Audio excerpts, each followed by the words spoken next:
Kevin Bowen here. Don't forget to listen to The Fan now on 93.5 or 107.5 FM, and check out our latest coverage online at 1075thefan.com.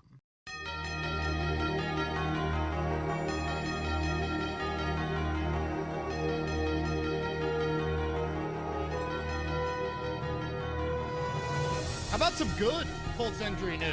Right? How about it, you know? 3 weeks out, regular season, about damn time. Kevin Bowen, Chris Presley back. Another edition of Kevin's Corner. Like I said, we'll continue to come at you once a week. If you want the daily Colts perspective or whatnot, join us 7 to 10 a.m. on the Fan Morning Show every day right here. Myself and a variety of guest hosts. Brendan King, been the most popular one here recently, but Mike Wells is in with myself. And, yeah, Chris Presley, you just asked me how Carson Wentz looked, and my response was he looked good. And we'll get into a lot of that today. But that news, Nelson, Kelly, the preseason game, defensively, yes, but kickers, yes. But offensively, very mad. We'll talk what I like, what I didn't like, get to some Twitter questions, the few that we missed from last week as well. How you doing, man? I'm doing well. Good. Your Vols getting ready to start here in a few weeks? Well, it kind of takes us some time to start, Kevin, as you know. Was talking to someone the other day, and they go, you big football guy? And I said, yeah. You know, do a podcast in Indy. It's Colts space. College-wise, I'm a Tennessee fan. They're like, Tennessee, I'm an Alabama fan. And I was like, well, at this point, it's almost like the Patriots with the Colts. I was like, I just got to respect you and roll over. I was going to say, yeah. It's not like we're a rival anymore. To be considered a rival, there's got to be some mutual, win, loss, etc. there. How are your Irish looking? Yeah, I love college football. It's probably my favorite sport to watch. I know it's weird. I've said this before. I'd rather see Notre Dame basketball win a national title than Notre Dame football because I'm just odd like that. But I am obsessed with college football. So I cannot wait for 2 weeks, less than 2 weeks from Sunday. Notre Dame at Florida State, the first game, Sunday night of Labor Day. I'm excited just because there's a lot of unknown, and that curiosity kind of always gets me going and whatever. And now Rosie Bowe will be a little bit more vocal, yelling at the TV. She can make a lot more sounds, and so she's seen me yell at golf, but not as much as yelling at the Irish. So I can't wait. Though. They have a fun schedule: Wisconsin, Cincinnati, North Carolina, USC. It's like I don't think they're going to get their ass kicked like Clemson did to them in the AFC title game or ACC title game last year. But at the same time, they could lose, several games are going to be kind of coin flips or maybe just 3 or 4 point favorites. So, yeah, I can't wait for college football. Week 0 this weekend, and then we'll get it all started Labor Day. And I love how roster cuts now for the NFL are next Tuesday. So they don't fall on that Saturday. Usually they fell on the Saturday of the first college football weekend. And you have to work Hated that. So selfishly, I love that it's next Tuesday when you cut from 80 to 53. And we'll have the final 53 projection up probably sometime on Saturday, right after the final preseason game. So, well, before we dive in, quick side note: I don't know if it was Stadium or Bleacher Report or ESPN, but I did see that they tried to ask people who their favorite college basketball courts were, and Notre Dame was one of the top ones. Wow, basketball court? Mm-hmm. Wow, geez, I never thought of Notre Dame having such a venue, but hey, I'm all for it. Anything to get us back on track after these horrific years we've had in the past few. One last thing I do want to mention before we get into the Carson Wentz stuff. Beers with Bowen, 2 weeks from Wednesday. That is September 8th, 6:30 p.m. Trying to get clarity on some parking. I know a lot of people have asked. Should be free parking available, but we're getting some clarity on that. Again, we're giving away 2 tickets to every single home tailgate at Bullseye Event Center. It's the Colts VIP tailgate, all you can eat, all you can drink. It's starting 3 hours before kickoff. They've got NFL Red Zone on. It is perfect spot, outdoor, indoor, whatever is needed there. And then we're also giving away 2 tickets to the home opener against the Seattle Seahawks on September 12th. So if you're there in person, eligible to win. We will be streaming it as well. But if you guys have any questions, just DM myself, DM Chris, and we'll be happy to answer those. Yeah, looking forward to it. And I know a lot of people are looking forward to talking about another social media storm today was Carson Wentz out there running around looking pretty good, and you were there in person, so let's talk about how he looked mobily. You know, it's funny you say that. I just had a former colleague of mine text me, did Wentz legit look good today, or some reporters may be more jaded by the fact he was so active in his first practice back? Or have you been watching Eason and Ellinger for 3 weeks, and it's a relief to see competent quarterback play? That's funny, and I'm sure the person that's listening to this is getting a kick that I just read that on air. But, yeah, I will get to that, said person. But let's start here. When I heard the news Sunday, I felt like, okay, this is a continued positive step in his rehab. The surgery was a success. No ligament damage, no nerve damage. Here's another step forward. What I thought to myself today is, what is limited going to look like? That was my big thing of kind of like, okay, where is he at? How far away is he through and until he does teamwork? You know, we had Frank Reich on our morning show. If you guys missed that, the podcast is up on the Fan Morning Show podcast page. Basically, Frank said, you know, ideally 2 weeks of practice, but we would be okay with 1 week of practice. Well, all of a sudden, here he is 3 weeks out. Now, he's not doing team stuff yet, but 3 weeks out, that's a good chunk of time. Mm-hmm. And re-injuring, you know, isn't a major issue with this as well. My one worry is like, well, after Wednesday, we don't get to watch any team drills anymore. You know, training camp ends on Wednesday. So the media open periods are just individual. So we won't get to see Carson in the 11-on-11 for quite a while there. And then today happens. And, you know, the show wraps up, and I'm looking over my shoulder and watching, you know, Wentz warm up. I'm like, man, he's not messing around.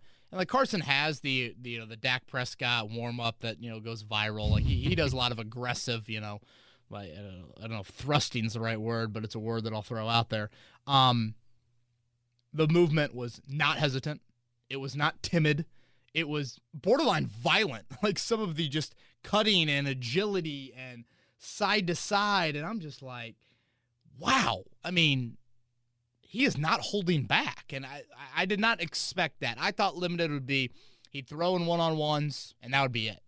And the dude threw 30 passes in 7-on-7 and rolled out and had no issue rolling out. So I was much more in the what is the workload going to look like than what did the effectiveness look like, and we'll get to the effectiveness. But from a workload standpoint, he did much more than I thought he would do. And, you know, I mean, you had Aaron Brill there, the rehab specialist, watching over. I mean, it was a lot of people that were locked in right in there in terms of just watching him operate. And, again, I didn't notice. I mean, if you would have walked out of there and told me that's the guy that's missed 3 weeks, I would have said no way. Mm-hmm. You know, there's no way that this was not just normal walkthrough stuff. Honestly, it wasn't normal limited stuff. You know, when you hear the word limited could be you did 1% of the activities or you did 99% of the activities. You know, it's so much gray area with limited. This was not in any way, shape, or form a 1% limited workload. I mean, for the first hour of practice, Carson Wentz did everything you would expect a starting quarterback to do. He sat out the team periods, which, again, those are more uncontrolled settings. Yes, you're wearing a red jersey, but, you know, guys can, roll up on you, and it's just they're not there yet with it. And they're not, I think, there yet to consecutive days. We'll see if he practices tomorrow, but that seems to be kind of the next hurdle of, like, okay, you know, can he string days together? As far as effectiveness or just what he looked like throwing it, when you watch him go through one-on-ones and you watch him even participate in 7-on-7s, you just see a more talented quarterback than the two guys that we've watched, just frankly. I mean, and he's a number 2 overall pick versus number 122 or 202, wherever Eason and Ellinger have been drafted. So, like, that shouldn't stun me, but, you know, I've only watched Carson Wentz practice in person for a day and a half. Right. So, like, when you see him, and I talked to Jordan Wilkins after practice, and Wilkins like, you forget just how talented the dude is. And he is a very talented thrower of the football and can whip it and throw from different motions and all of that. And you saw it, and that was a reminder. He was 18 of 30 in the 7-on-7 work. That is 60%. That is not a good number for 7-on-7. No pass rush. The red zone can be a little bit more difficult just because it is a confined area. I want to say he was 8 of 15 there. He was 10 of 15 in the first period. That happened a little bit more in the middle of the field. He had one pick, threw a ball behind Tyler Vaughn's that got picked off. So, it's not like he set the world on fire in 7-on-7 by any means, and I really don't put too much stock into it because to me, it's all about workload right now and how you respond. You've got 3 weeks to work on rust and effectiveness and all that. The fact that he was out there for as long as he was, taking as many reps as he did, throwing balls on the run, rolling out to his right, which was how he got injured originally. Yep. I didn't expect it. It might be premature to say this, but barring a setback, I think he plays week 1. I mean, it just is. It's like when you watch guys, first off, you put any player on the football field. If Eric Fisher would have practiced today 3 weeks outside of week 1, he's got a torn Achilles. I would have expected him to be ready week 1. Obviously, Fisher isn't there yet. But what I'm getting at is for a guy to miss a smaller period of time, Wentz has missed, 3 weeks, and to have now 3 weeks of practice ahead of him, as long as he's not taking a bunch of rest days and his foot just doesn't respond, I think he plays. Quickly, before we get into what you liked and what you didn't like about this weekend's game against the Vikings, and again, you said you don't put too much stock into it. It's obviously about reps and knocking the rust off. Could you see any differential between the play calling, between what Eason throws and Ellinger throws? Yeah, I mean, not a ton, because I think in 7-on-7, it's pretty generic what you're doing. I mean, maybe for a pocket passer, you wanted to keep that guy a little bit more confined, and for a guy like Wentz, you want to get him more out on the run, or at least be open to getting out on the run. So maybe a little bit there, but obviously I think once you get into 11-on-11, it's all right. The RPOs, I think back to Saturday night, and Sam Ellinger ran so many RPOs. At times I'm thinking to myself, is Sam Ellinger like run checking like none other? It just seemed like there were so many runs called on Saturday night. But I didn't notice just a ton. But again, I think you got to get into team periods before that becomes a little bit clearer there. I asked him afterwards, do you feel like you need to be 100%? I guess, would you be willing to not be 100% but comfortable playing in week 1? He basically said, if I'm not going to be in jeopardy of re-injuring things, I've played through far worse. For as private of a guy as Carson Wentz is, one thing about Andrew Luck, I don't think Andrew Luck let any sort of criticism ever seep into like his life. I don't think Carson compartmentalizes that as well as Andrew did. So like that is, I think, something that you just kind of have to think about with Wentz is like, he hears the chatter. He knows what the Philly people said to him. He knows where he's at in his career, and there are a lot of skeptics out there about him. So does that fuel him? Does that stress him out? Those are all things that we'll have to watch as the season moves along. He was asked about, is there any pain in the foot? And he basically just said, there's some stuff still to work through. So, pain tolerance has been an element of this. But, I asked him that question because Irsay made it clear we want him to be 100% before we put him out there, given his injury history. So I do think that is something that maybe could hold him back a little bit. But, Chris, I was blown away by how much he did and just the fact that, like, we all have played like pickup basketball, and you've got dudes that move at different speeds on the floor, and then you got the one dude that's like, all right, man, this is not the sectional final. Like slow. Carson Wentz moved like it was a sectional final. I mean, it was like, I'm going. And all of a sudden he's just taking every single 7-on-7 rep and all that. So I think you have to be pleased if you're a Colts fan. 3 weeks out, Frank Reich said it. I didn't think he'd be back till next week. So even it's a surprise to the coaching staff that he's out there. So you got to like what you saw today workload-wise. Now you want the effectiveness to get better, the rust to knock off, and then just the unknown as we sit here right now is just how does a foot respond? Point blank. I mean, that's going to be, I think, what ultimately is the barometer of where he's at week 1. And then once you get to week 1, now the debate becomes this. Now the debate is a little bit more of, are we at a, how much time did Carson miss in the training camp in the preseason, and does that impact his play on the field? I had brought up this morning on the radio show, we remember the first year at Lucas Oil Stadium, Peyton Manning missed that entire offseason with a bursa sac injury and really, really struggled for Peyton's standards, certainly, through the first 2 months of the season. And then all of a sudden, Peyton got it together and had an MVP run to end it. Does this miss time for Wentz, new team, new personnel, those things, does that impact him? But those are obviously stuff that we'll get into down the road. Yeah, and like we've mentioned before on previous podcasts, there's obviously a 2-week break because this preseason there's only 3 games. Right. We did win against the Vikings. It was not so pretty to watch at times, but a 12-10 win. What did you think, or what did you like? I should start there with about that victory. Yeah, I would say the first thing that jumps out to me, Chris, is what I didn't like on Sunday against Carolina. I liked more on Saturday against Minnesota. In 2 specific areas with that. Let's start with the offensive tackle play. Julian Davenport, I believe is how you properly pronounce it, got the start again at left tackle and was much better. Now, the Vikings didn't have a sack in the preseason opener, so you got to note that. And to our earlier point, of the person that texted me, I'm sure that's some of it of like, oh boy, have you seen the quarterback play lately? That's not this guy. And so I do think that's some of it when you watch the pass rush, when you watch the tackle play going up against second-teamers. But still, I thought it was much better. And Ellinger starting on Saturday helps. He gets the ball out a little bit quicker, too. Right. But secondly, I felt like the pass rush. I mean, Kwity Paye had the highlight of probably the first half in terms of that sack. Now, yes, we should note that was against Minnesota's backup left tackle. Christian Darrisaw is hurt and not playing. But then Ben Banigou, just – to me, it was the variety of production that Banigou had in that game. It wasn't just all effort or all speed or inside rushes or whatever. He had a little bit of everything. And the consistency by Banigou continues to stand out. So, I mean, he's going to make this football team. There's no doubt about that. And with Kamoko Turey a little bit banged up right now, who knows if he could factor into some stuff a little bit earlier in the year. So, obviously, really strong play by the defense in general. Even though your frontline guys played maybe a series or 2. I thought Rock Ya-Sin, I thought Zach Pascal had nice performances early on. And then you have to mention the kickers.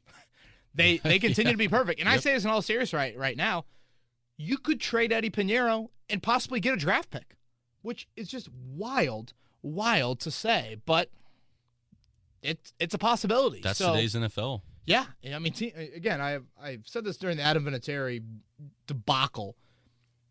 If you're discussing kicker issues inside of your personnel meetings, you just want to bash your head against the wall. Like, guys, we don't have a freaking kicker. Like, that is rock bottom. Nothing. It's the easiest way for a fan base to just, like, make fun of their organization. Like, we can't kick. We literally cannot kick a football. And I think panic mode creeps in for organizations because you imagine an owner being like, yeah, we got a good football team, but we just can't kick. And that's costing us multiple games. Like, organizations do not want to stoop to that level. So I do think that, right now the Colts got 2 pretty good kickers, and they've kicked really well. So who knows how that'll play out. So, I think that covers pretty much everything on what I liked. Yeah, and good for Ben. Yeah, certainly. I mean, 3rd year for him. And, I know he's kind of rubbed some people, media people, the wrong way. And he seems like a nice guy. I'm not going to pretend to know him and whatnot, but yeah, I mean, you certainly want to see a guy that has a wake up call. And I know he trained with DeForest Buckner in the offseason out at UNLV for a bit, and just a big wake up call. And we've seen guys that have hit on this. We've seen guys that have continued to go down this path of just not effective play at this level, a la Bjorn Werner. And now this is what our eyes are seeing in camp. Now, I try to throw in these caveats of like who they're going up against because I think we need to acknowledge that it's like it's not the studs or the stars. Now, you're not always going to see the stars and the studs. There's going to be times where guys are hurt. And so, maybe this is the type of competition that you see. But it's better than the alternative. And Kwity Paye and Ben Banigou in game action did more than the pass rush did a week prior.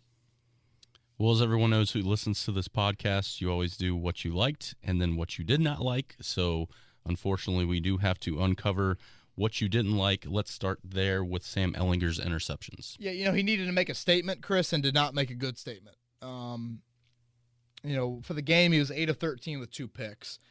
Let's start with those picks, like you said. First one, certainly on him. Frank Reich has mentioned this and definitely was on him, whether it's the ball batted down at the line of scrimmage or I should say kind of deflected at the line of scrimmage. his height, his pocket movement, whatever you want to attribute to, it was not a good play. And that led to the first pick. The second pick, I blame more on Ashton Doolin. I frankly thought Ashton Doolin quit on the route and just didn't give the effort that needs to be there on a route over the middle of the field. Now, I also don't think Ellinger should have necessarily thrown that ball because I felt like there was some, pretty blanket coverage that really wouldn't have allowed a super high percentage of those throws to be completed in such an area. And now where we're at right now is this, Chris. Sam Ellinger's not played a full game of football yet. He's close, but hasn't played a full game. He's thrown 3 picks and 28 passes. When you weigh the games more than practice, I don't know how that doesn't stand out to anybody. Because we're talking about Ellinger here. He's not going to get it super, super vertical. I think right now through 2 games, Eason has 7 passes of more than 15 yards. Ellinger has 3. The 3 for Ellinger, screen to Hines, and then the 2 50-50 balls we saw in week 1. You look at Eason's plays down the field, they're much more of a legit arm, not as flukish, like vertically he's getting it down the field versus Ellinger's plays. And then also just the difference right now is Eason's protected it a lot better. Now, Eason was terrible today, probably his worst day of camp. He had 2 picks. He did get a few more starting reps than Ellinger, but really, really struggled. I just think with Ellinger, we've seen a little bit more of his height start to kind of come into it. And I mean, he's 6'1". It's not like he's 5'4", but that'd be amazing, honestly, if he was 5'4". Yeah, I'm watching that on Saturday night, and my first thought was, oh, geez, Carlos Dunlap in week 1. That's we've already seen Carlos Dunlap make a big play against this team based off his height. So then if you take out the interceptions, like let's just call those interceptions incompletions, he goes 8 of 13 on the night for 70-some yards. 70 yards, yep. That's 60% passing and 5 yards per pass attempt. That isn't beating the Seattle Seahawks. Right. Did Guerin win this weekend? They did. That's not beating Guerin. Well, powerhouse, Well, yeah, fair. I had no idea that Chris Ballard's son was a quarterback at Westfield. He got in against Cathedral. Oh, really? This weekend. Yeah, I had no idea. I made the Westfield passing offense reference on Twitter earlier in camp, and they're all these high school kids are ripping me. How dare you call out tagging the starter? And the starter's going to Ball State. I'm thinking, oh, geez, my Irish got Westfield week 1. These kids are going to be back at it. They don't score a point. I mean, come on now. And now I'm like calling out high school football players in this podcast as if, we could reach more of a low there. Anyways, what I'm getting at with Ellinger is this. 3 picks, less than a game of action. He doesn't make enough big plays to make up for that. And that's what's concerning right now. Now let's go to Eason. 2 of 8 start for 0 yards. At that point, I was like, can I just watch the IndyCar race? What is going on, right? This is just putrid. Now, to be fair, Eason bounced back. I thought really well. Couple of big throws to Patman late, variety of throws. He iced the game, kind of on that rollout and throwing it to Patman. So he was better. What was he? 13 of 18 to finish, or something like that. After that 2 of 8 start. But man, early on, dude, when that 98 mile per hour fastball when it's not in stride or between the numbers, yeah, it's dangerous. It's not good. And today we saw one of them. We actually saw kind of one from Wentz. Not maybe as, crazy fast, but I think that Tyler Vaughn's pick was kind of like, Granson's always kind of reaching behind his body or whatnot. And just Eason's got to be better there. I think we have some Twitter questions on that. So I guess this is where I'm at with these two, Chris. Both guys are flawed. They were drafted 120 and 200 for a reason. Neither are getting the best evaluations ever because there's injuries around them. There's lack of an opponent, lack of starting time. But if we are going off of how have they looked, Eason has been the better quarterback. And I keep on coming back to this. When you're going to play against a Seattle or an LA team, I don't think 5 yards and a cloud of dust out of the passing game is going to get it done. And, Ellinger's thing is supposed to be scramble, methodical passing game, protector. he's not been a protector. That might be the scariest. I mean, Easton's thrown how many passes in the preseason? I'd say over 40, or certainly over 30, and he hasn't thrown a pick yet. Mm-hmm. And I can't recall too many balls that have even been close to being picked off. Now, some might say he throws it too hard for the defense to even know it's coming. But I think I was adding these numbers up last night, and I could be wrong on this, but who knows? I've said some stupid shit before in this podcast. Basically, if you look at the INT ratio right now of Ehlinger, for Easton to equal that, he'd have to throw a pick on his next 5 passes. Wow. That's kind of where we're at right now. So I just don't see how, Frank says they're in the same zip code. I'll give it area code, but I'm not giving it zip code. And I know there's songs about area codes. I can hear them in my head right now, but I'm not even going to try and pretend to sing it. I think Easton needs to be. Do you know what song I'm talking about? I do know exactly what song you're talking about. I would say for your sanity, probably don't act like, or don't try and sing it either. Nope. I think Easton should start on Friday. I mean, he hasn't gotten any starting action all year long in the preseason. Might as well. And then if you need one of them week 1, I'm going with Easton. I'd probably keep Sam on the practice or on the active, early on, and then sneak him to the practice squad early in the year, something like that. But I'm not acting like Easton is lapping Sam Ehlinger by any means. I don't think we're there. Easton has had issues. But to win an NFL football game against a legit team, a couple passes. Got to be thread in there. And I'd feel better about 9 doing that than number 4. Yeah. All right, well, that's what you liked and what you didn't like. Should we jump to Twitter questions? Let's do it, man. Let's do it. And again, we got a lot this week because we had a few we couldn't get to last week. So we got a bunch. All right, we're talking about the quarterback play, and Jason wants to start right there. At this point, what is the maximum number of games that you think the front office is comfortable rolling out the young quarterbacks versus bringing in a veteran? Yeah, it's a good question. Obviously it doesn't look like Wentz is going to miss much time, if time at all. I was always thinking this, Chris. Carson Wentz would have to miss probably 4 to 5 games for panic mode to set in terms of and like these two would have to look disastrous. They have not looked disastrous. Let's be perfectly fair to both of them. So yeah, I would say 3 maybe, considering that's the Tennessee game. But again, I'm not expecting this to happen. And sure, some of it might depend on what the market looks like. I don't know. Maybe somebody's going to become available that you didn't think, or the price tag is going to be super low. But I still kind of stand by where I've been for a while now. Yeah, that was my main question, is who's going to be out there. You never know. Right. All right, from Travis, what's your thoughts on Desmond Patman doing gunning duties on special teams? Is there a chance that this allows for him to supplant Ashton Doolin for the 6th wide receiver spot? I saw someone mention that Ashton Doolin to the practice squad. As you always say, one eye to the future. Both Zach Pascal and T.Y. Hilton are in contract years. Ooh, that's a good point by Travis. Travis was an early no, it was David. I think it was David who came up with the idea of Beers with Bowen. But Travis was one of our first appearancers, which is not a word. First people to show up. Yep. At where was that? What was that place called? Too Deep? Too Deep. Too Deep. Yeah, it's been renamed now.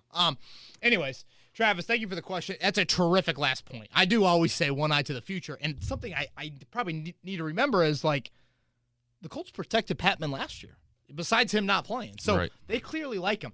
And honestly, I'd probably throw Bandigo's name into this mix. If you're finding me the most consistent player through the first 2 preseason games, I'm probably not getting very far in the list before I name Desmond Patman. So kudos to him. For the big body, he's a little bit more possession-like, and not enough I say not enough flash, and you'll hear why I say that in just a sec. But he just isn't like as flashy as maybe Strawn is. Now, I think a question that you have to ask yourself is this.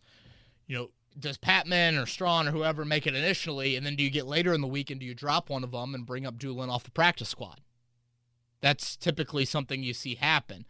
Sure, there's a time where you reach it with all your special teams gurus that you just say, all right, enough is enough, and you move on from them. But I think something that we just have to remember when you're talking about 5th and a 6th wideout is, yes, there's potential, and that's certainly something to watch, and that's well said by Travis. But these guys just don't rotate into a game. Like it's just this isn't college football where you hold up SpongeBob, Beyonce, whatever, Keystone Light, and like whoever, and you're switching 5 receivers in and out every other play. No. Like you're dressing 46, and they've got to be impactful for you.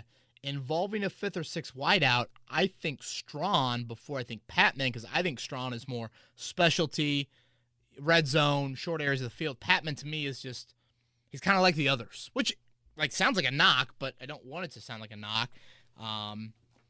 Patman to me would be a guy if someone got hurt maybe in the top 4, then you would kind of slide him in there and whatnot. So, yeah, I mean, Patman had a nice finish to the game the other night, but I still think Ashton Doolin is a very, very effective special teamer, and you cannot forget about that. Yeah, no. All right, Scotty's coming out firing a little bit here with his overreactions for the preseason. Right. I'm ready. I got my shield. Our QB situation is very dubious. One is short, one only fires cannons and can't find the target, and one is a head case on 1 foot. Their protection is non-existent, at the very least in question. Our defense seems to be a pretender, especially downfield. Boy, he did. That was firing. You were right, Chris. Defensive pretender. I'm not. I think defense had a nice camp. That's a lot of negativity. Scotty, preseason is all we have to go off of. I think you need to remind yourself that, first, the Colts are 2-0 in the preseason for the first time in 27 years. The Sport Graphics is constructing the banner as we speak to go up into Lucas Oil Stadium. How many starters have yet to take a snap in the preseason? Yeah. 10, 11? Wentz, Taylor, Doyle, Hilton, Fisher, Nelson, Kelly, Tyquan Lewis, Leonard. Did Leonard play the other night? I don't think so. Xavier Rhodes. So, and Buckner played, 3 snaps, and Kenny Moore. It's like,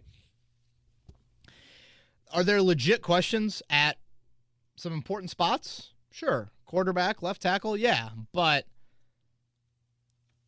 if the health can check out for the Colts, I still see this as a playoff team, and missing the playoffs would be a problem. So, we still got several weeks to go until. Not one player right now. Yes, it's probably unlikely Dayo Adangbo starts the year, whatever. Fisher probably, whatever, 50-50 at best. He plays week 1. Outside of that, you could have 21 and 22 starters playing week 1. So, a team that's coming in here week 2 is missing their stud running back, and I don't know, maybe it's premature to call Cam Akers a stud, but he's shown some flashes certainly. So, Scotty, I'd call some of them overreactions, and then others I think are questions. You just chose to go full negative. Easton only fires cannons. Well, he does other stuff pretty well. And Sam Ellinger's short, but he does other stuff pretty well. Carson Wentz, you can be a head case and still be a pretty good athlete. We see it across all sports. So, and it looks like he's got 2 working feet now. Right. Let's hope.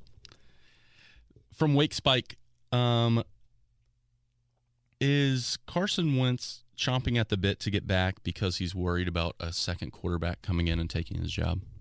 Oh, geez. I would hope not. That's not, I guess this question kind of goes back to what we said earlier. If Carson can live a pretty secluded life, but he hears that stuff. So I get why the question's being asked. But, if he's worried about Jacob Eason and Sam Ellinger, he's got issues. To be frank, if you watch them over the last 2 weeks, I don't think you'd be overly worried about them. His second opportunity, his second chance at NFL life, to be in a great situation, like we've talked about with this O-line and Reich and all that, that should be comforting enough. So, he's chopping at the bit. He's a competitive athlete. He wants to get back out there. The Colts aren't going to be, you would hope the Colts aren't going to, rush it by any means. Casey wants to stay in the quarterback backfield, talking about Jacob Eason and Carson Wentz in terms of their arm strength. Who has the more powerful arm? He hasn't heard anyone compare their arm strength. That's a good question. I'd say strictly like radar gun, Eason, stronger arm. I would say the ability to throw with elite velocity from different arm angles on the run, Wentz. Wentz can flip that thing, man. Yeah. It was just Yeah, I told Jordan Wilkins, I didn't know they made him like that up in North Dakota. I mean, I know they got a couple guys in the NFL, but Right. they can fling it. Trey Lance, where's Lance from? Minnesota? I think so. I believe Minnesota. Played well last night. Next question comes from Mike. How has Desmond Patman played in camp? 2 preseason games in, and he's not, or 2 preseason games in, and he's been really productive, but I feel like I haven't heard a lot about him outside of the games. Do you think he makes a roster? And then Mike Strawn on the practice squad. Yeah. And do you still have them protected practice squad spots this year? Yeah, I think there is still the protection. 16 practice squad spots. I need to look into some of that stuff I need to double check on.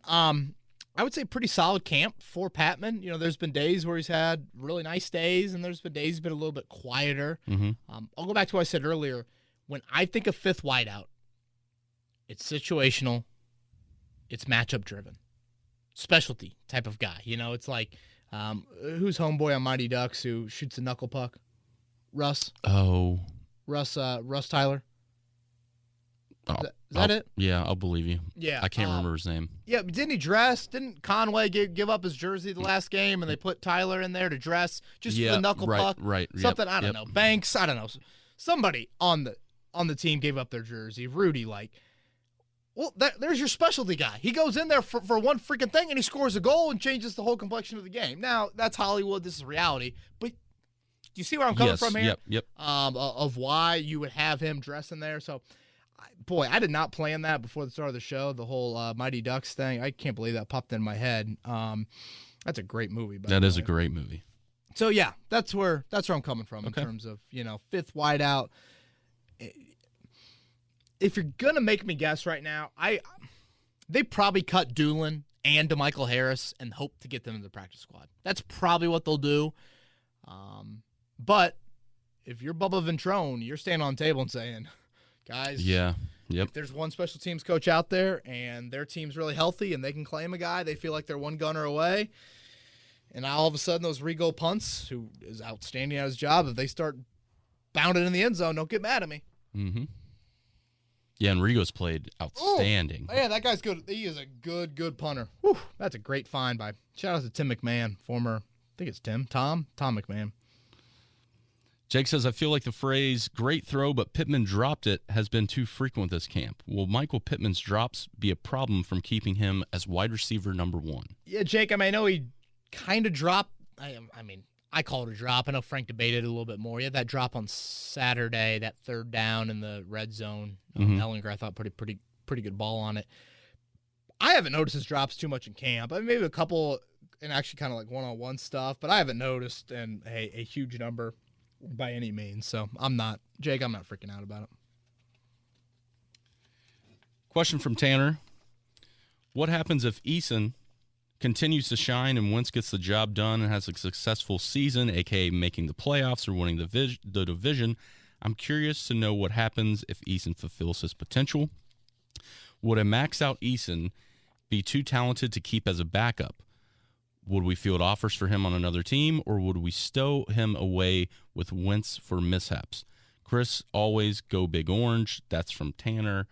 Go Big Orange. There you go. Rock your top, Tanner. Sing it, baby. What a great fight song. In all seriousness, great fight song. Yeah, well, Tanner, it doesn't sound like this is going to happen. Jacob Eason getting this opportunity and then stringing that together. For some reason, if Wentz went down and Eason was outstanding, I don't think anyone is trading anything too serious for Jacob Eason unless he plays for, multiple months and really, really shines out. So I'm in the keep grooming, keep growing camp with Eason. And, there's a lot of again, if you're going to show me a film of Jacob Eason over the last month and you would have showed me that back in early July, I'd probably be like, yeah, kind of what I expected. Some good, some bad. He should have stayed at Washington for another year. There's just a lot of development still needed. So I think you need to practice some patience with him. Question from Mitchell. If Nelson can go week 1, do you think the Colts could use Reed or Pinter at left guard and have Quentin Nelson at left tackle until Eric Fisher gets back, because left tackle options are not looking good right now? Yeah, it's an interesting question. I think they would stick with Davenport, to be honest with you right now. And, I mean, as long as, like, whatever, Friday night doesn't go horrifically for him. I think something with this whole Nelson thing is, yes, he is a team player, but, like, he doesn't want to go to left tackle. Yeah. And I get it. There's an element of, like, all right, dude, you need to help the football team. Who cares? But, I just think that's something that you have to kind of realize as well. So I understand the question. Is he going to get enough team practice time? They're talking about maybe some rest days for Wentz. Does Nelson need some rest days? I would assume. I mean, 330 pounds on that foot. Right. So I think that's something. We talk a lot about Fisher. We talk a lot about Nelson. We talk a lot about Wentz, obviously, with their injuries. But also, Trevor wants to know about Marlon Mack's Achilles injury. Do you think he will return to his form prior to that injury? He's worried that he's lost his burst. Thanks for all that you do. Yeah, well, Trevor, thank you for that. I mean, it's kind of impossible to say. I mean, that's a no-joke injury, And for a running back, Chris, 88% back and 98% back, that's a big, big gap. I've said this a lot on the morning show over the past few days, and I'll say it for this audience right now. If I'm making a running back depth chart and I'm going to go play the Seattle Seahawks tomorrow, Marlon Mack's my fourth stringer. And I know that might surprise some people, but Jonathan Taylor's my 1, Naeem Hines is my 2, and Jordan Wilkins is my 3. And I think something that we have to remember with Mack is I probably wouldn't cut him because I don't, and I know that might, again, shock people that I even say that word with him, because you're not in a huge roster number crunching situation. You don't have gobs of injuries, really. Yeah. Marlon Mack is a great teammate. He's coming back from the Achilles. You can afford to be a little bit patient with him. But if that dude's name was, Kevin Presley, he would be my fourth running back, and he doesn't play special teams. And all of a sudden, if you're debating that in a coaching staff meeting room, boy, what's the argument? To me, Wilkins is more effective right now and plays special teams for you. So, again, I'm just telling you what I'm seeing with my eyes, guys. And right now, and I'm not stunned by it. He's coming back from a torn Achilles. Like, that's a big freaking deal. Mm-hmm. But right now, if I'm saying what is my best chance to win a football game, Jordan Wilkins goes into that game before Marlon Mack does. Yeah. So it's just kind of something to watch. Back to Eric Fisher. Obviously, all these guys are competitors and want to get out there. But Jason wants to know, do you think with Eric Fisher seeing potentially a turnstile at left tackle makes him beat the drum harder to lobby to get out there? No. I mean, this injury's too serious to be messing around with that. But, yeah, I mean, I kind of said this back in the foot issues. I don't know if there's a Rex Ryan for Achilles, but if there is, you might need to get him, to Grand Park and say, all right, Dio and Fisher, come here. Yep. I got 2 hands, and if you guys sit close enough, we can make this work. Yeah, that sounded really bad. Let's just move on. Next question. From Patrick, as Jacob Eason's play is getting better during training camp, when is the measuring stick moved from a, quote, young quarterback who has never played but is getting better, end quote, to, quote, a competent quarterback who should be dependable backup, end quote? Yeah, that's a good question. We're probably still at the first. I don't know if I can go competent, QB who should be dependable backup. It's so hard to say until they get into game action. I know it's kind of a cop-out, but I would like to think that Frank Reich could be able to script a game plan that could put Jacob Eason in some good situations. Yeah. There will be some 3-and-outs. There will be some fastballs where, I can just hear him in section 522. Can he not throw it softer? I mean, come on. I get that. But there's also going to be some big league throws that it's like, whoa, geez.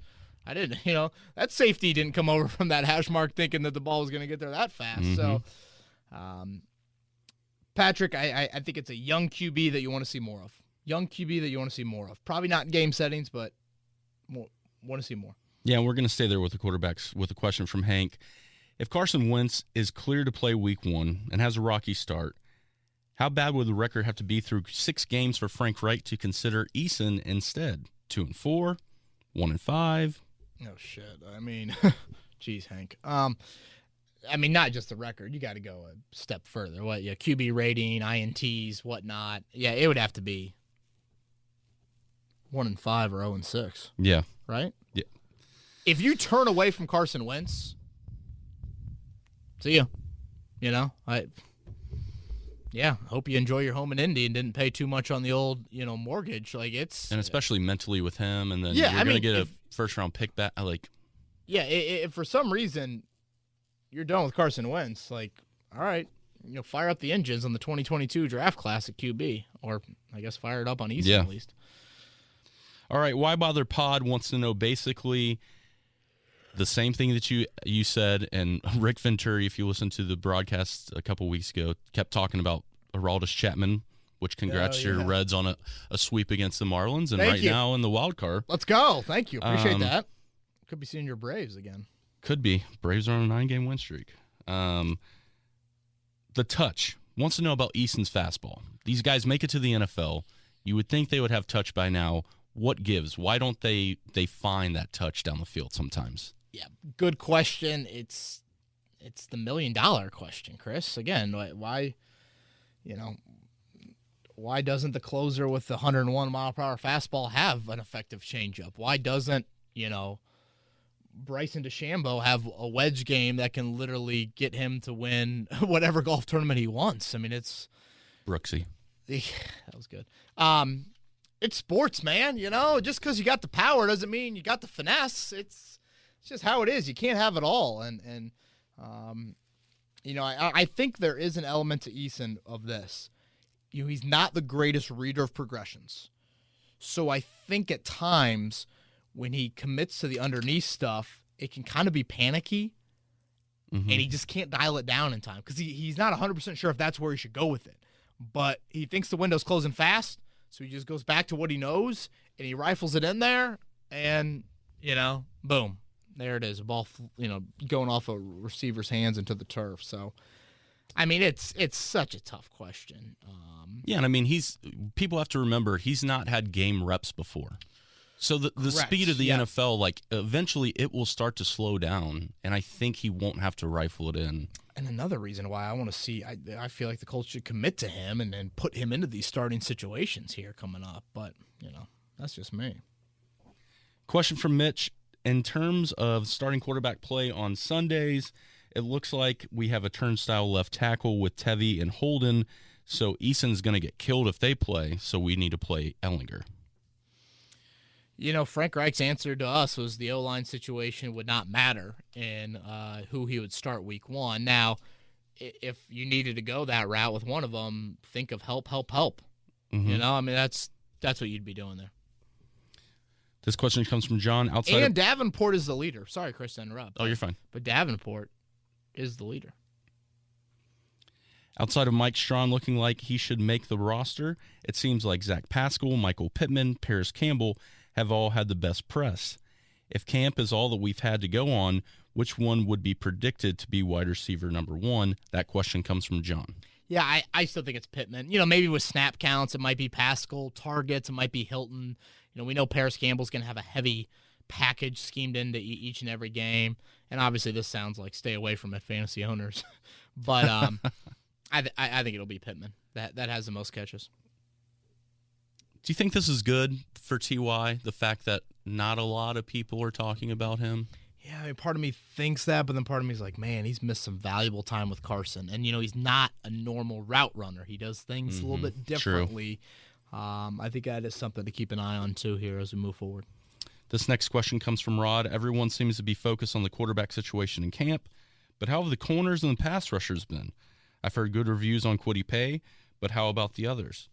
Have the unproven secondary perform outside of Xavier Rhodes and Kenny Moore? Yeah, it's good on the rushers. Certainly, cornerbacks a little bit up in the air. I thought Xavier Rhodes and Kenny Moore did really well in the one-on-one periods against Carolina, especially. These guys aren't getting torched. Granted, you go back to the old grading scale. I mean, they haven't gone up against these elite throwers of the football on the same page with the wideouts and whatnot. So, Frank Reich's really high on the secondary. Really high. I don't love the depth back there right now. T.J. Carey, Marvell Tell, got hurt in that Carolina game. We haven't seen them now for over a week. So they got something to watch. But, yeah, I mean, from a rushing standpoint, they've gotten it done so far. Now, you mentioned earlier in the podcast that you do believe that Carson Wentz will be back week 1. Again, if you go back and look at social media today on the 23rd of August, you will see that Carson's out there and going strong. Big Bama wants to know, hypothetically, if Carson injury does go longer than exposed and or expected, and the Colts go 4-1 or 5-2 with Jacob Eason or Sam Ehlinger, does this become almost a Tony Romo, Dak Prescott situation? Yeah, I mean, I think they'd go with Wentz, but, again, that's so tough. And it doesn't sound like this is even going to be an issue. If Carson Wentz is practicing 3 weeks out, unless he's got a setback, that dude's playing in September, at least. From JJ, now that Irsay has signed up for 5 more years of mediocrity with Chris Ballard and Frank Wright, what is your rankings of excuses to explain for the explanations that will be coming from the Colts to appease the fans? A, still recovering from the Luck retirement. B, injuries and COVID. C, bad luck. D, salary cap restraints. Or E, on the right track but just need more time. Oh my gosh. Yeah, there are no excuses for this season. Enough. These, none. It's got to be results. JJ, I know that this is typically the path that you like to go down here with them. I do think, to be fair, to the question, I would say if you looked at, head coach GM combo that have gotten extensions in their first 4 years, their resumes are going to look a lot different than the resumes that Frank Reich and Chris Ballard look like after 3 or 4 years, which just one playoff win, no division titles, things like that. So I do think that is a fair point to make, but obviously on the excuse route, yeah, I don't.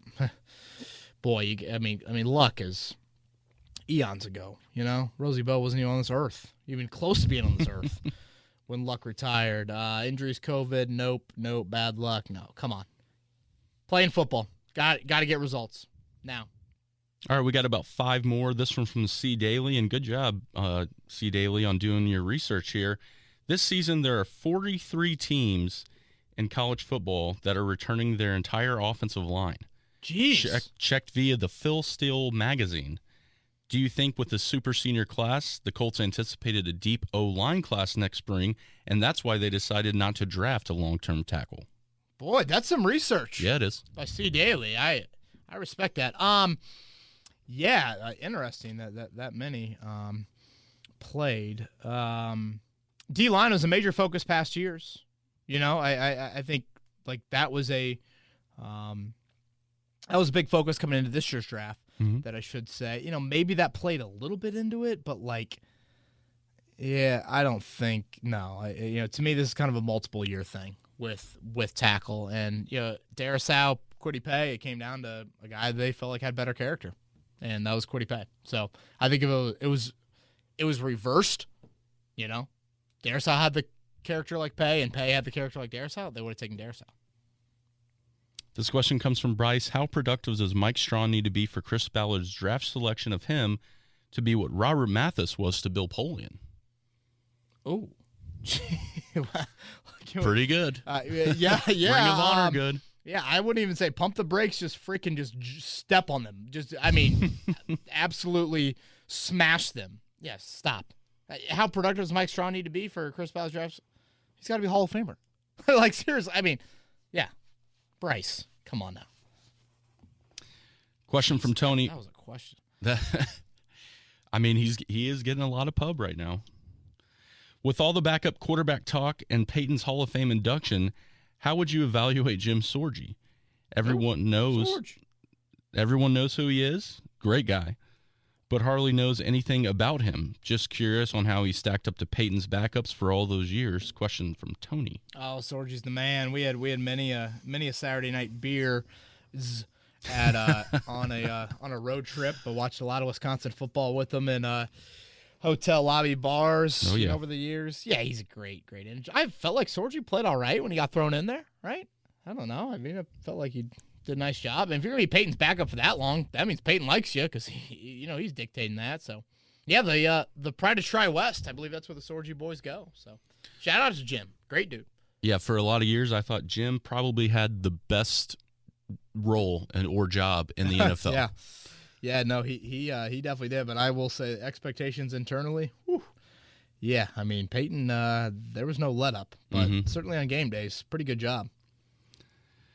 2 more questions. This one's from Elijah. If you knew that Luck was going to give you 6 to 7 good years, would you have still released Manning and taken Luck, or would you have gone with Peyton knowing that he was going to be fully healthy? Yeah, I mean, gosh, I don't know. I guess Luck. I mean, the team was not built to win at the level that you needed it to. Just awful drafting from 2007 to 2011. I feel like we get this typical question along these lines every couple months. So, yeah, Luck, and then you just, you pray that it's a Russell Wilson or Patrick Mahomes or something like that, in terms of having that type of success in that 6 to 7 year window early on in their NFL careers. We're going to jump back to a topic you touched on a little bit earlier, Kevin, as we come towards the end of training camp with a question from Belopa, who is a loyal listener, wanting to know about the quarterback situation, and if we cut Sam Ehlinger, does this free up a spot for a running back or a wide receiver? And also with many alternatives, how many of these people clear waivers and we sign them to the practice squad? Jordan Wilkins, Sam Ehlinger, Desmond Patton, Mike Strawn, Ashton Dulin, etc.